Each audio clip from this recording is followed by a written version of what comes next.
그럼 호주 마트를 휩쓸고 있는 생필품 사재기 현상. 네. 이번엔 좀 다른 측면에서 좀 얘기를 해보면요. 네. 그 범죄 조직에 의해서 지금 촉발된 것으로 보고 있기도 하고, 네. 그래서 호주 연방경찰과 주경찰이 수사를 하고 있다고 하는 이야기가 있네요. 그러게요. 뭐 이게 진짜일까요? 고지고대로 믿어야 될지 모르겠지만, 우리도 정말 모르겠어. 예, 사실일 수도 있고요. 아니면은 우린 다 예. 사재기하는 사람들에게 차이나인 줄 알고 있었잖아요. 네, 그렇죠. 네. 어찌됐든 간에 네. 피터 더튼 내무장관은 네. 호주 국내외에서 슈퍼마켓 물건들을 사재기한 뒤 암시장에서 팔고 있는 범죄 조직원들을 체포하기 위해 수사를 펼치고 있다. 이렇게 19일 날 밝혔습니다. 아, 그러면 네, 이날 이 투지비 라디오 방송에 나와서 네. 그 호주 연방경찰 및 NSW와 빅토리아주 경찰이 네. 식품 등의 물건들을 사재기한 뒤에 상당히 비싼 가격으로 팔아서 폭리를 취하려고 하고 있는 사람들이 있다. 그들은 폭리를 취하고 있으며 소비 목적으로 사재기를 한 것이 아니다. 뭐 이런 식으로 피터 더튼은 이야기했습니다. 그렇군요. 그럼 경찰이 직접 그 라디오에 나와서 그런 얘기를 했다는 거예요? 피터 더튼이 나와서 이야기. 아, 피터 더튼이요? 네. 자, 이번엔 페이스북에 올라온 글인데요. 네. 화장지랑 비축한 물건 사진이랑 같이 오르고 화장지 한 롤을 5불. 네. 그다음 24롤 패키지는 무려 100불에 판다는 글이 페이스북에 올라왔었다고 하더라고요. 그러면서 화장지, 손세정제, 기저귀, 살균 거즈 등 재고가 많으니 패매를 달라. 알죠? 페이스북 메시지. 그다음 픽업할 필요 없이 기꺼이 익스프레스 우편으로 보내준다라는 글이 게시되어 있는 거예요. 네. 경찰에서 얘기하는 폭리취하는 사람은 이런 거 아닌가요? 또 가끔 마스크 엄청 비싸게 파는 사람들도 있잖아요. 그렇죠. 네. 이런 사람들이 이제 문제인데. 네. 그러니까 사재기가 이제 심해지자 네. 호주에서 이 농업장관이 나와서 네. 호주가 전체 인구의 3배인 7,500만 명에게 조달할 정도의 충분한 양의 식품을 네. 생산하고 있으니까 네. 사재기 하지 말아라. 문제 없다. 이런 이야기를 했거든요. 네. 그렇지만 뭐 사재기가 점점점 심해지고 있고 지금 이 시간에도 이야기 들어보니까 네. 줄 서 있다. 네, 정육점에 줄 서 있고 뭐 어디 줄 서 있고 뭐 이야기 좀 하더라고요. 그러다 보니까 이 사재기라는 과정에서 폭력 사태가 좀 많이 발생하는 것 같아요. 얼마 전에 이 17일 날 코스 슈퍼마켓에서 이 밀가루가 없자 이 분노한 63세 남성이 그 공격적인 행동을 보였는데요. 네. 주변에 있던 70대 할머니 네. 2명을 이제 막 들이받았대요. 왜 그랬는지 모르겠지만. 그래서 이제 할머니가 쓰러지고 네. 그걸 본 이제 여자 직원이 와서 말렸는데 그 여자 직원한테도 목을 가격하고 뭐 주먹질을 하고 뭐 이랬다고 하더라고요. 진짜요? 네. 저도 무슨 비디오 클립 같은 걸 봤는데 우럴스나 그랬던 것 같아요. 근데 어쨌든 화장지 선반이 다 비어 있고 어떤 여자분이 젊은 분은 큰 트롤리에 화장지를 가득 담았는데 할머니가 하나 갖는 거마저도 뺏으려고 막 그러는데 주변에서 막 말려가지고 그게 이제 한 2주 전에 그 비디오 저 깜짝 놀랐어요. 정말 그 사람이 하나 가지고 있었으면 내가 말도 안 해. 아니, 그러니까 그 트롤리에 이따시만큼 가지고 있으면서 그리고 18일에 서호주 퍼스에서는요 휠체어를 탄 엄마가 13세의 딸과 함께 화장지와 자녀의 학교용 간식을 사러 콜스에 갔다가 입구에서 사람들이 우르르 몰리면서 딸이 밀려 넘어져 울음을 터뜨렸는데 어른들이 그걸 보고 그냥 막 지나갔다는 그런 얘기도 있어요. 그러게요. 이런 류의 일들이 지금 점점 많아져가지고 한두 개가 아니더라고요. 네. 근데 이제 사재기 이야기가 나왔으니까 좀 이야기를 좀 하면 좋겠다는 생각이 드는데 그 콜스나 우러스에서 사재기한 물품들은 반환을 받지 않겠다 이런 발표했잖아요. 네. 근데 저는 좀 문제가 있지 않나 이런 발표에 왜요? 대해서. 어떤 면에서? 그 SNS에서는 되게 좋아하더라고요. 되게 뭐 당연하지 그거 반환하면 안 되지 뭐 이런 식으로 이야기를 했는데 문제는 그 사람들이 당연히 사재기한 사람들이 잘못한 거긴 하지만 지금의 상황은 사재기가 시작되고 나서 이제 선반에 물건들이 없고 그걸 보고 나서 사람들이 공포감을 느끼고 더욱더 사재기를 하고 있는 과정인 거잖아요. 그러니까 중요한 거는 이 사재기를 최소한 막기 위해서는 물건을 계속해서 보충하고 채워져 있는 모습을 봐야 사람들은 좀 진정되지 않을까 이런 생각이 들고, 그렇다면 정부에서는 네. 사재기를 한 사람한테 강제 뭐 징벌을 하던 이런 방법을 통해서 사재기한 것들을 가지고 와야 되고, 그리고 사람들은 가져오면 그 중고예요. 반환하고 다시 팔잖아요. 네, 안 파나요? 어쨌든 네. 농담이고요. 네. 네. 반환하겠다고 하는 사람들은 당연히 받아서 그 물건 갖다가 없는 분들한테 당연히 다시 팔아야죠. 그래야 지금의 사태를 조금이라도 더 빨리 막을 수 있는 거지. 사재기 한 사람한테 너네 반환하지 마라고 하면 그 사람들은 그냥 뭐 창고에 더 두고 있을 뿐인데 별로 현명한 처사는 아니다라는 생각이 들어요. 제 지인은요, 네. 굉장히 작은 거라서 뭘 평소엔 2개 정도 사는데 4개를 샀다나 봐요. 네. 그랬더니 계산하는데 자동 계산대에서 삐 울렸대요. 그래서 제 생각에는 만약에 정말 이 사재기 상황을 확 낮추려면 모든 품목에 어떻게 보면 1개씩. 개수에서. 예. 예. 그러면 사실 지금 콜스나 우러스는 장사는 장사대로 다 하고 있는 거잖아요. 아, 그럼요. 예.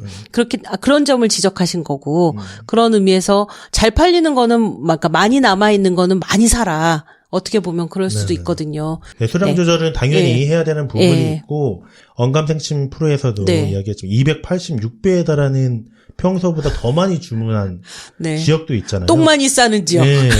그러니까 사람들이 네. 그 전에 엄청나게 많은 양을 주문을 해놓고 그걸 네. 이제 쓰고 있는 거잖아요. 네. 그런 것과 관련돼서도 일정 정도 문제 해결을 받긴 봐야죠.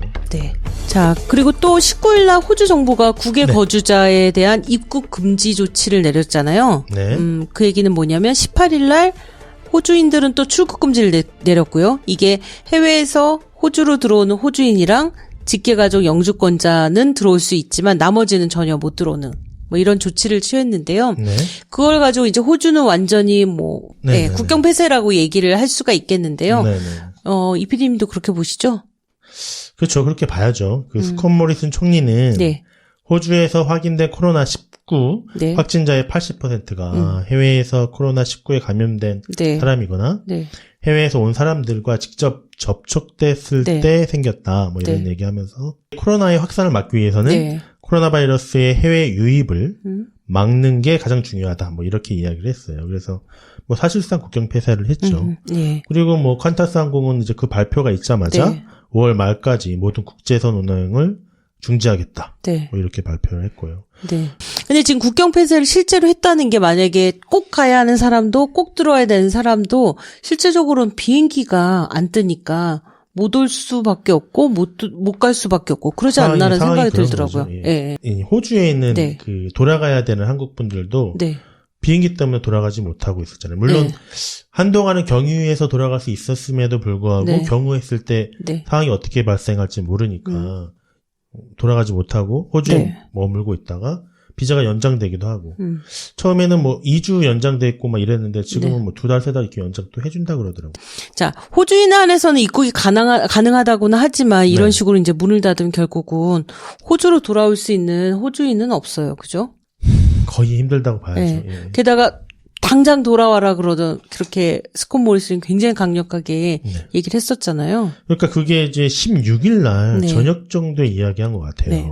그리고 나서 18일 날 출국 금지, 호주인 출국 금지를 시킨 거예요. 그러니까 하루 이틀 사이에 해외에 있던 사람들을 보러 완전히 들어와라 이 얘기하는 건데 불가능한 주문을 했던 거죠, 솔직히. 맞아, 힘들어요. 왜냐하면 표도 없었을 테고 준비도 안 됐을 거잖아요. 네. 갔다가. 그래서 SBS 그 호주 뉴스를 보니까 네. 그 페루나 아니면 다른 지역에 이제 호주에 많은 사람들이 이제 못 와가지고 체류하고 있는 사람들이 좀 답답해 하더라고요. 네, 답답해하고 심지어 뭐 국가로서의 역할을 못하고 시민들의 건강과 생명을 책임지지 못한다 이런 식의 인터뷰도 그래요? 하는 것도 봤고요. 네. 네, 안타깝습니다. 요즘 새로운 뉴스가 너무 많이 나왔는데요. 네. 저희가 최근에 왜 금리 인하됐었던 거 얘기했었잖아요. 네, 이야기했었죠. 예, 그게 불과 2주 전이에요. 호주 RBA에서 이자율을 0.75에서 그때 0.5로 낮췄잖아요. 네, 그렇죠. 근데 최근에 또 0.5에서 0.25로 나오는 듣보잡 금리가 나타난 거죠. 네, 저는 네. 마이너스 금리까지 갈 수 있다라고 작년에 이야기 한번 했던 것 같아요. 지금 노스트라다머스 흉내 내시는 겁니다. 내가 얘기한 대로 됐잖아, 막 이러면서. 아니, 금리 이제 은행에 이제 돈을 맡기면 네. 예, 수수료를 내야 되는 예, 이미 그런 날들이 뭐 없고. 키핑할 때 예, 수수료 내는 겁니다. 곳도 있기도 한데 네. 은행에다 돈을 맡기지 말라는 이야기잖아요. 돈을 써라 이렇게 하다 보니까 환율도 엄청나게 내려갔고. 아, 최악이에요. 네. 이민 올 때 얼마셨죠? 저 한 670원. 저 1350. 그렇군요. 이게 최악인가요? 네, 2배일 수 있었는데. 어떤 사람은 그게 좋을 수도 있는데 네. 어떤 사람은 최악일 수도 있고. 네네. 근데 어쨌든 돈의 가치는 상당히 많이 떨어지고 있는 상태인 것 네. 같습니다. 그리고 또 그걸 실감하고 있죠. 네. 네. 재무사님 얘기가 생각나네. 인기가 없다는 거지. 호주 돈이. 호주 돈이. 네. 그래서 조시 프라이든버그 재무장관이 네. 호주 재정관리국이 150억 달러를 이 중소규모 은행과 금융기관이 이용하는 곳에 풀어서 네. 그 사람들이 다시 그 이제 개인이랑 중소기업에 쉽게 대출할 수 있도록 그렇게 하는 거라고 하더라고요. 네. 이게 원래 호주랑 영국과 네. 그리고 미국이 네. 0.5% 금리 정도를 맞추겠다라고 했었어요. 그렇죠. 그런데 이제 얼마 전에 미국이 더 내려가지고 네. 예, 0.5보다 더 내려서 네. 호주도 거기에 이제 발맞춘 거라고 또 보이고요. 자, 이번에 금리 인하를 해서 네. 혜택을 받는 곳들이 좀 있을 텐데, 이번엔 중소기업만 받는 건 아니고, 네. 지난번에 3월 2일에도 받았지만, 또 이번 3월 19일 조치로 인해서도 한번 그 홈런 해당자들이 네. 또 영향을 받을 것 같아요. 네. 그러니까 뭐 다행이죠. 그래서 3월 3일은 이제 0.5%로 내리면서 그 내린 폭이 그대로 이제 소비자인 홈런 대출을 받은 사람들한테 갔었고요. 네. 이번에도 그런지에 대해서 이제 은행마다 아직 정확한 발표가 아직은 안 났지만 네. 몇 개 은행을 좀 찾아봤는데요. 코비드19로 인한 서포트가 필요한 경우에는 어떻게 하라라고 써 있었어요. 그래서 그걸 보니까 뭐 웨스트팩을 보면요. 홈페이지에 가면 코비드19 커스터머 서포트라는 곳이 있어요. 네. 거기에 이제 뭐가 바뀌었는지에 대해서 좀 자세히 나와 있고요. 고정금리 홈런 1년짜리, 2년짜리, 3년짜리 원금과 이자를 상환하는 부분에서 이율이 3월 27일부터 2.29%로 인하한다는 그런 내용이 있어요. 또 이 부분이 어떤 부분이 중요하냐면요. 사실 여기서 요즘 사람들이 궁금해했던 거는 네. 그 대출을 상환하기 어려운 사람에게 6개월간 유예한다는 그런 기사가 있었어요. 네. 그래서 그걸 찾아보니까 웨스트팩의 경우에는 코비드19로 인하여 실직을 했거나 아니면 수입의 감소로 어려움을 겪는 경우에는 3개월간 대출 상환을 미룰 수 있대요. 네. 그리고 그때 리뷰한 다음에 다시 3개월을 연장해 준다는 거예요. 그때만 안 내는 거고 그 못 낸 이자는 이 사람이 내야 될 원금에 더해지는 거예요. 더해지고. 왜냐하면 네. 못 냈으니까. 네. 그래서 거기에 이제 무슨 약간 노티스처럼 3개월 후에 다시 이제 정상적으로 내야 할 때 원래 냈었던 금액보다 더 많아질 수 있다는 점을 명확하게 공지를 했더라고요. 네. 그리고 거기에 보면 어플라이를 하는 게 있어요. 얘기하지 않으면 그게 저절로 연장되는 건 아니잖아요. 네네. 그래서 어플라이 버튼을 눌러보니까 첫 번째 질문은 코비드19로 인해서 어떤 영향이 있는지, 내가 아픈지, 아니면 실직을 했는지, 아니면 수입이 감소한 건지 그런 어떤 걸 묻더라고요. 네. 그다음에 어떤 상품에 대해서 지금 이 영향이 있는지를 묻는 거예요. 모기지인지, 크레딧 카드인지, 아니면 개인 론인지, 네. 아니면 카론인지. 그리고 3개월간 론 상환을 연기할 수 있고 아까 얘기한 것처럼 그때 안 낸 이자 부분은 나중에 낼 원금에 더해질 수 있어서 나중에 돈을 더 낼 수도 있다. 그런 걸 잘 체크하게끔 그렇게 돼 있고요. 그리고 아까는 웨스트팩이 2.29였잖아요. 네. 그래서 제가 커먼웰스도 들어가 봤거든요. 네네. 근데 거기도 2.29%로 고정금리를 인하하고 네. 3월 30일부터 적용된다 그래요. 그러니까 아마도 은행마다 차이가 있는 것 같아요. 그 적용 시점도 다르고요. 네. 그리고 좀 특이했던 것은 그 신청 버튼 밑에 네. 이런 옵션도 생각해 볼 수 있다라고 나와 있는데 제가 볼 땐 되게 굿 아이디어예요. 네. 그래서 첫 번째는 너가 추가론이 더 가능하다면 거기서 돈을 땡겼을 수도 있다.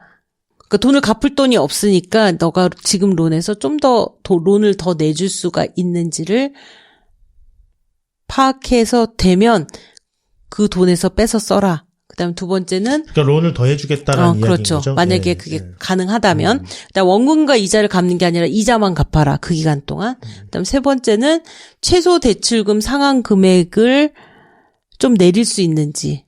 그러니까 평소에 내던 것보다 좀 낮춰서 최소한 이만큼만 내면 된다라는 거를 네네.